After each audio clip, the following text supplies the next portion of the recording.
रामदास अठावले ने press conference में कहा, गुजराती को आरपीआई का संपूर्ण सहयोग रहेगा। आरपीआई के गुजराती सेल के अध्यक्ष भावेश तन्ना द्वारा आयोजित प्रेस वार्ता में विपक्ष के बनाए गए इंडिया का मुद्दा और गुजराती में लिखे बोर्ड को उद्धव ठाकरे की शिवसेना तोड़े जाने वाले मामले कड़ा विरोध करते हुए केंद्रीय सामाजिक और न्याय मंत्री रामदास अठावले विषयों को लेकर विपक्ष जनता को भ्रमित कर रही है, पर जनता मोदी के कार्यों की खूब सराहना कर रही है। गुजराती बोर्ड पर भी कड़ा रुख अपनाने की बात रामदास अठावले ने कही। आपको बता दें कि इस प्रेस कॉन्फ्रेंस में शिक्षा दान अभियान के संस्थापक राजेश श्रीवास्तव के साथ अन्य कई मान्यवर भी उपस्थित थे। देखिए मुंबई से हमारी यह खबर।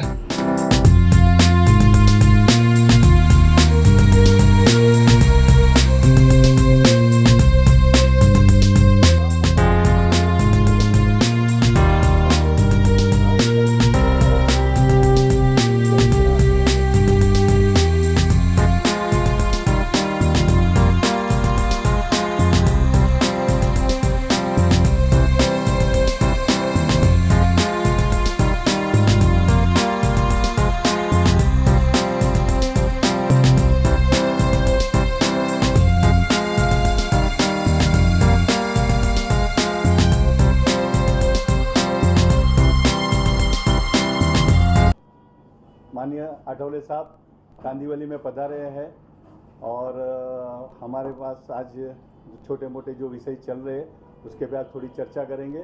फिर गुजराती गौरव गरबा में हम लोग जाएंगे। साहब वहाँ पे वीआईपी गेस्ट है, तो आज की चर्चा पुष्कर भाई कौन कौन है और हमारे साथ में विराजमान अन्यवर गायकवाड़ सिंह जी, कासारे साहब, अठावले साहब और माननीय राजेश भाई और हमारे मित्र हरीश भाई और हरिहर यादव जी, रमेश गौड़ जी यहाँ पे पधारे हैं और हम विषय के ऊपर चर्चा करेंगे। सर आजच्या पत्रकार परिषदेबाबत काय प्रतिक्रिया कशा प्रकारच्या आहेत, काय मुद्दे आहेत? हाँ, तो जो अपने देश में नरेंद्र मोदी जी के नेतृत्व में देश विकास की दिशा से आगे बढ़ रहा है, देश में गरीब लोगों को न्याय मिल रहा है, इकोनॉमी में भारत 10वें नंबर पर था, वो 4थे नंबर पर आया था। लेकिन अभी 2-3 दिन पहले की रिपोर्ट है, भारत 3रे नंबर पर आया है। तो 2024 में अगर 3री बार नरेंद्र मोदी जी प्रधानमंत्री बनते हैं तो 1 नंबर पर अमेरिका है, 2 नंबर पर चाइना है, तो जरूर हम भारत को 1 नंबर पर ले जाएंगे। और भारत में मोदी जी का नारा है सबका साथ सबका विकास। चाहे किसी भी जाति का धर्म का आदमी हो, लेकिन सबके लिए हमें काम करना है, आत्मनिर्भर भारत को बनाना है। स्टैंडअप इंडिया, स्टार्टअप इंडिया के माध्यम से, मुद्रा योजना के माध्यम से नौजवानों को रोजगार देना है। और नरेंद्र मोदी जी ने एक निर्णय लिया कि 1 साल में पूरे देश भर में केंद्र सरकार की 10 लाख नौकरियां देने का एक बहुत बड़ा निर्णय लिया। जिस तरह शेड्यूल कास्ट, शेड्यूल ट्राइब को और ओबीसी को शिक्षा में, नौकरियों में आरक्षण मिलता था, उसी तरह जो इकोनॉमिकली वीकर सेक्शन के लोग थे, उच्च वर्णीय समाज के लोग थे, उनको लगता था कि हमारा वर्ण तो उच्च है लेकिन हम सब लोग अमीर नहीं है। तो जो इकोनॉमिकली बैकवर्ड क्लास की फैमिली है उनको भी आरक्षण मिलना चाहिए। इसी तरह की मांग बहुत बार होती रही और उस मांग का मैंने बहुत बार मेरे पार्टी की तरफ से मैंने सपोर्ट भी किया था और मेरे मंत्रालय ने निर्णय लिया। माननीय नरेंद्र मोदी जी के नेतृत्व में हमने 7 साल पहले इकोनॉमिकली वीकर सेक्शन को 10% आरक्षण शिक्षा में, नौकरियों में देने का निर्णय लिया। कम से कम 50 करोड़ से ज़्यादा लोगों के अकाउंट बैंक में खुल गए। 36 करोड़ से ज़्यादा लोगों को मुद्रा योजना का लोन मिला। 9 करोड़ से ज़्यादा लोगों को गैस सिलेंडर मिला। 4 करोड़ से ज़्यादा लोगों को प्रधानमंत्री आवास योजना का आवास मिला। आयुष्मान भारत योजना एक है, एक साल में एक फैमिली को मेडिकल ट्रीटमेंट के लिए 5 लाख रुपए देने की योजना है। उसमें 4 करोड़ से ज़्यादा लोगों को उसका फायदा हुआ है। इस तरह बहुत सारी योजनाएं हैं, किसानों के लिए बहुत सारी योजनाएं हैं, दलित आदिवासियों के लिए बहुत सारी योजनाएं हैं, दिव्यांग जनों के लिए बहुत सारी योजनाएं हैं, ट्रांसजेंडर के लिए बहुत सारी योजनाएं हैं, स्टूडेंट के लिए बहुत सारी योजनाएं हैं। तो बहुत सारी योजनाएं लोगों के विकास के लिए, फायदे के लिए मोदी सरकार कर रही है। लेकिन मोदी जी को हराने के लिए कांग्रेस पार्टी सहित सभी देश की सभी पार्टियां, जिस पार्टी के, सोशलिस्ट पार्टी के, कम्युनिस्ट पार्टी के नेताओं को जिस कांग्रेस पार्टी ने जेल में डाला था, जब इमरजेंसी लागू हुई थी इंदिरा गांधी जी के टाइम पर, तब ये सब लोगों को जेल में भेजने का काम किया था। वो सब लोग अभी इकट्ठे आए हैं और उन्होंने मतलब जो INDIA है, तो राहुल गांधी जी के दिमाग में आया कि अपने अपोजिशन को इंडिया नाम देते हैं तो हमें बहुत बड़ी सफलता में मिलेगी। उन्होंने मतलब जो फुल फॉर्म है इंडिया का, वो Indian national developmental inclusive alliance INDIA। तो हमारे पार्टी का कहना है कि भाई इंडिया पर हमारा बहुत बड़ा प्रेम है, लेकिन अपोजिशन वालों पर हमारा बिल्कुल प्रेम नहीं है। तो ये इन्होंने इंडिया का नाम लेकर इंडिया के नाम को मिसयूज कर रहे हैं। इसलिए मेरे पार्टी के एक वाइस प्रेसिडेंट है एडवोकेट मिथिलेश पांडे, जो दिल्ली सुप्रीम कोर्ट में वकालत करते हैं, उन्होंने एक रीट पिटीशन दिल्ली हाईकोर्ट में डाली है और उसमें हमारा कहना यह है कि आपको अपोजिशन को सत्ता में आने का पूरा अधिकार है, उनको जनता को कन्विंस करने का पूरा अधिकार है। लोकतंत्र में जिनको बहुमत मिलता है उनको सत्ता में आने का अधिकार है। आज तक मोदी जी आने के पहले बहुत साल तक आप लोग सत्ता में थे। मनमोहन सिंह जी की सरकार जो है UPA की 10 साल तक थी, उसके पहले भी कांग्रेस पार्टी 60-70 साल सत्ता में रही, तब उनको मेजॉरिटी मिलती थी। लेकिन 2014 से पूरा वातावरण बदल गया है और मोदी जी के नेतृत्व में लोग विश्वास कर रहे हैं।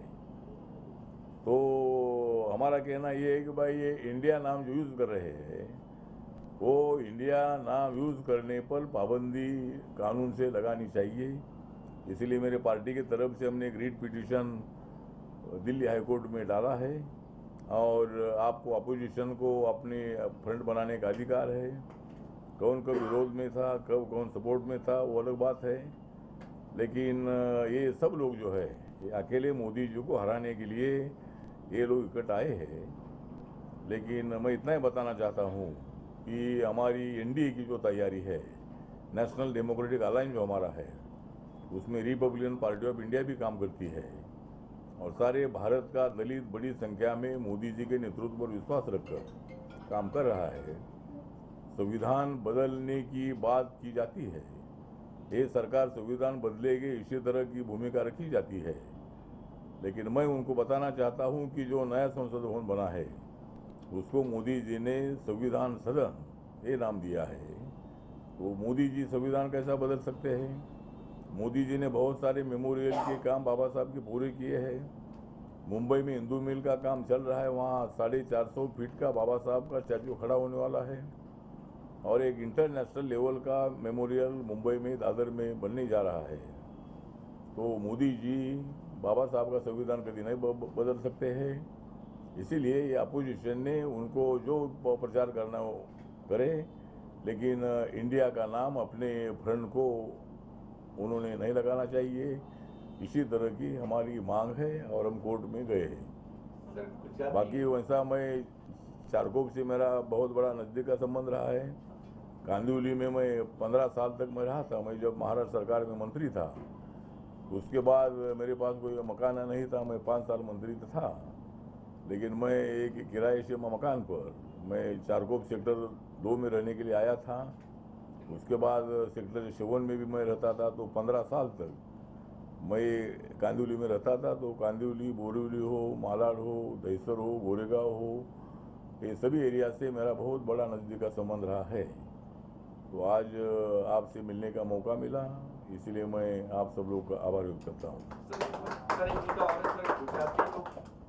सर एक मुद्दा और है, सर गुजराती बोर्ड आजकल काफी तोड़े जा रहे हैं। हाँ? गुजराती बोर्ड जो है काफी तोड़े जा रहे हैं आजकल, शिवसेना वाले तोड़ रहे हैं। क्या गुजराती जो नाम लिखा हुआ है ना, वो बोर्ड काफी तोड़े जा बोर्ड रहे लिखे हैं होते हैं शिवसेना के ठाकरे गठ के द्वारा। यहाँ तक मंदिर से भी तोड़े गए। हाँ, तो मतलब नहीं, बोर्ड तोड़ना ये अच्छी बात नहीं है। अगर उनको कुछ मांग करनी है तो जहाँ गुजराती बोर्ड है वहाँ मराठी बोर्ड लगाओ, इंग्लिश बोर्ड लगाओ, ये मांग करने का आपको अधिकार है। जिस तरह भी हम जब साउथ इंडिया में जाते हैं तो वहाँ तेलुगु है, तमिल है, मलयालम है, कन्नड़ है, तो ऐसी जो लैंग्वेज है, तो लैंग्वेज में बोर्ड वहाँ अगर रहेगी तो हमको पढ़ने के लिए बिल्कुल आएगा नहीं।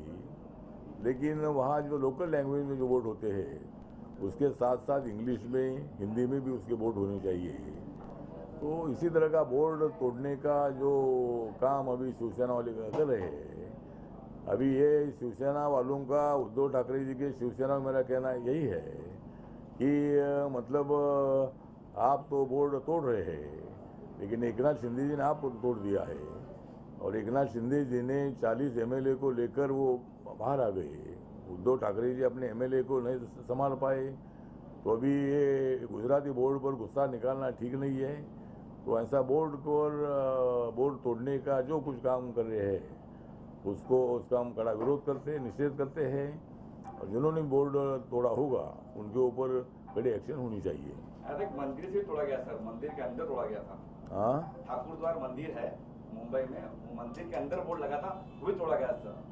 वो मंत्र लिखे थे ना गुजराती में, हाँ, जो मंदिर के अंदर ठाकुर द्वार मंदिर, बॉम्बे में ठाकुर द्वार मंदिर है ना, हाँ। उसके अंदर गुजराती में लिखे थे, उसको निकलवाया अच्छा। अंदर में जाके, मंदिर में जाके। तो शिवसेना की दादागिरी सर ये कह सकते क्या कहेंगे? नहीं, दादागिरी अगर वो करते हैं तो हम भी दादागिरी कर सकते हैं, क्योंकि हम भी दादागिरी करते करते इधर तक आए हैं। इसलिए मुझे लगता है कि इसी तरह का ज़्यादती करना ठीक बात नहीं है। उद्धव ठाकरे जी ने अपने लोगों को तो संभालने की आवश्यकता है। और ये भी बात सही है कि उद्धव ठाकरे अगर संजय राउत को नहीं संभाल सकते हैं तो ये लोगों को क्या संभालेंगे। तो इसीलिए मतलब ऐसा काम करना अच्छी बात नहीं है। चला भावेश जी सर, भावेश जी साथ में, भावेश गौरव, हाँ? गौरव की अध्यक्ष भावेश जी। हाँ, भावेश तन्ना जी है। ये मतलब मैं तो कभी कभी बोलता हूँ कि जब मैं पढ़ता रहूँगा मेरी किताब का पन्ना, जब मैं पढ़ता रहूँगा किताब का पन्ना, तब तक मेरे साथ हमेशा रहेगी भावेश तन्ना। तो भावेश तन्ना जी गुजराती भाषिक है, लेकिन वो बहुत बड़े दिल से, प्यार से मेरी पार्टी में काम करते हैं। हमारे राजेश भाई श्रीवास्तव जी हैं, ये फिल्म के कलाकार भी हैं। और शिक्षा अभियान, क्या नाम है? शिक्षादान अभियान। हाँ, शिक्षादान अभियान जो है, तो ये चला रहे शिक्षादान अभियान, इसका मुझे बहुत बड़ा अभिमान। तो मतलब ये आपका काम अच्छा चल रहा है। तो ये सब लोग मेरे साथ है, सभी जाति के लोग, गुजराती है, तमिल है, हिंदी भाषिक है, सभी जाति भाषा के लोग मेरी पार्टी में काम करते हैं। और इसीलिए मेरी पार्टी पूरी मुंबई में, महाराष्ट्र में मजबूत करने का प्रयत्न मेरा है। सर, वाल्मिकी चव्हाण सेंटरमध्ये शरद पवार आणि प्रकाश आंबेडकर यांच्यामध्ये राजकीय चर्चा झाली आहे, त्याच्यावर काय करते? हाँ, तो शरद पवार आणि प्रकाश आंबेडकर यांच्यामध्ये चर्चा झाली की नाही मला माहीत नाही आहे. पण जर झाली असेल तर कुणाची चर्चा करायची तो ते त्यांना अधिकार आहे. कदाचित प्रकाश आंबेडकर हे महाविकास आघाडीमध्ये जायला तयार नाही, त्यामुळं कदाचित पवारसाहेब त्यांना कन्व्हिन्स करत असतील. आणि प्रकाश आंबेडकरांचं म्हणणं असं आहे की मी फक्त ते शिवसेनेसोबत आहे, माझा काँग्रेस राष्ट्रवादीचे काही संबंध नाही. त्यामुळं ठीक आहे, ते जरी त्या आघाडीमध्ये गेले तरी काही फरक पडणार नाही आहे. तर शरद पवार यांच्यामध्ये काय चर्चा झाली मला माहिती